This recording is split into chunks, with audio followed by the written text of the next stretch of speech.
prescription of puberty blockers is often a heated debate. Here we are debating it right now, and seen as society as a controversy.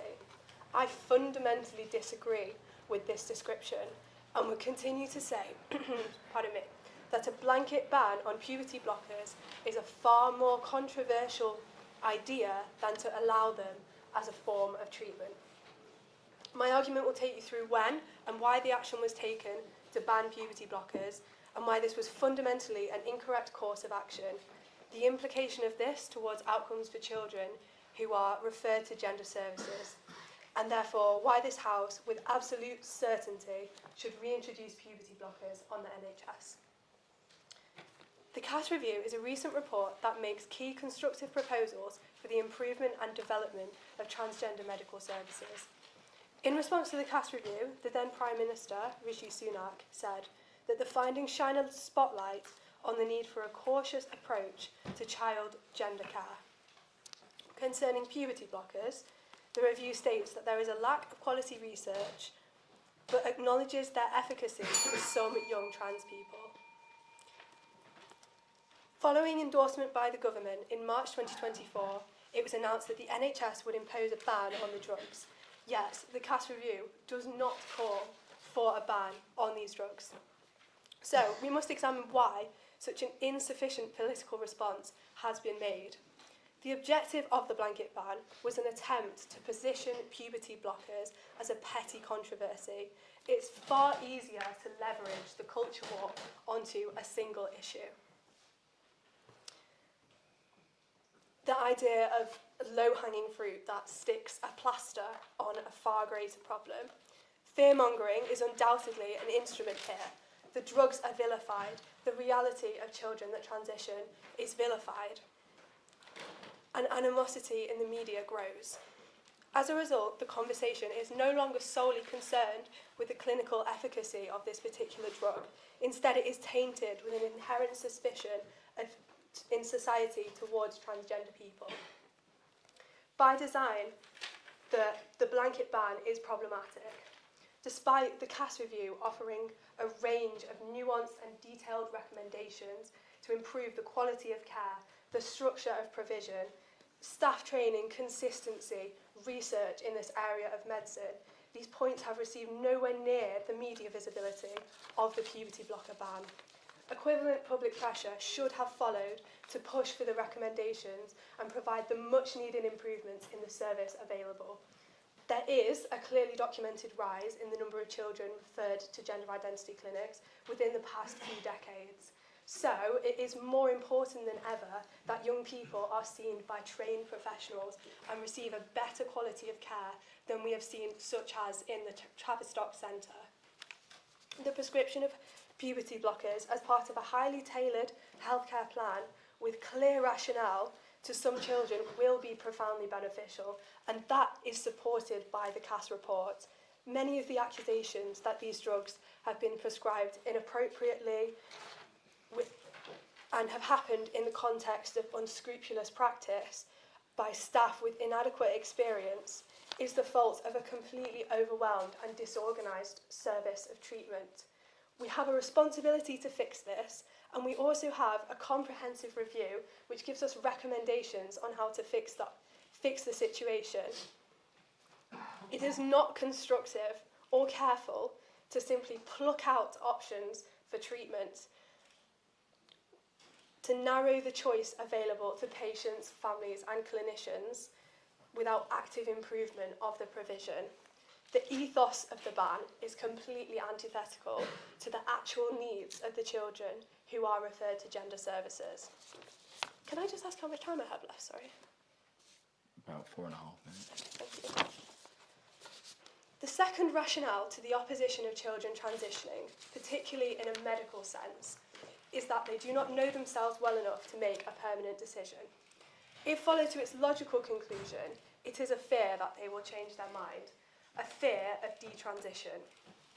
Rapid onset gender dysphoria is a widely contested theory that has circulated in recent years, hypothesising that some adolescents identify as transgender due to social influences and mental illness.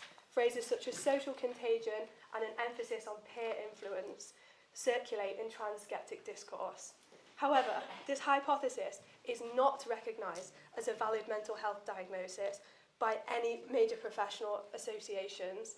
60 medical bodies have called for its elimination from clinical settings, generally citing a lack of reputable scientific evidence, major methodological issues in existing research. So the theory is conclusively scientifically meaningless. However, I do find it interesting, this fear that children are making the wrong decisions, and I would like to examine why.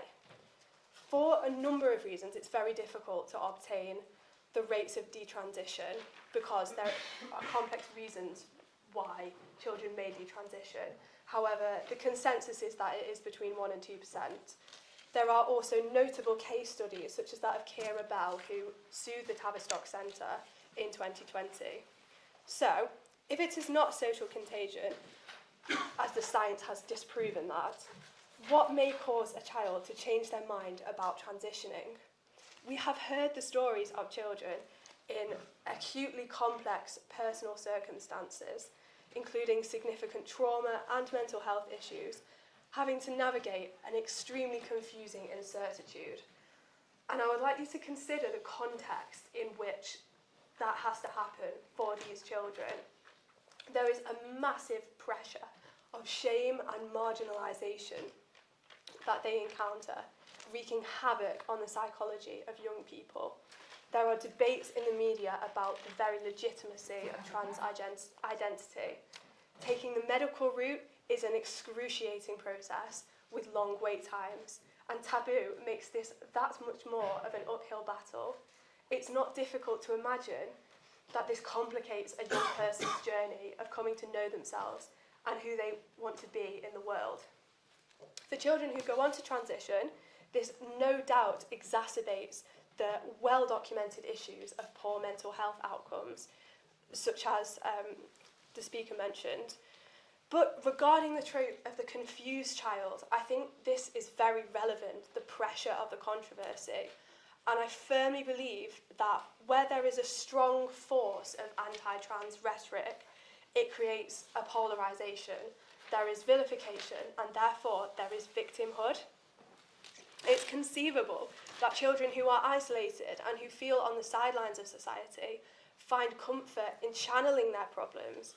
Kira Bell herself gives testimony that she had so many issues, it was comforting to think I really only had one that needed solving.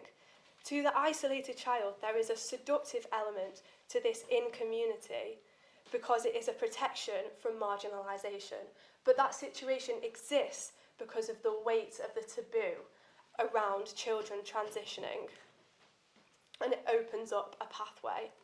Before university, I worked with extremely vulnerable and disadvantaged children in alternative provision education, and the children that I worked and formed relationships with had extreme behavioural and social problems and complex intersecting special educational needs, such that they had been removed from mainstream education. Many of the safeguarding issues that I was aware of or dealt with were more horrific than I could ever have imagined happened in real life. These children are extremely vulnerable, and it goes to show that there are many factors which may influence a child to have difficulties with their gender and trigger the questioning.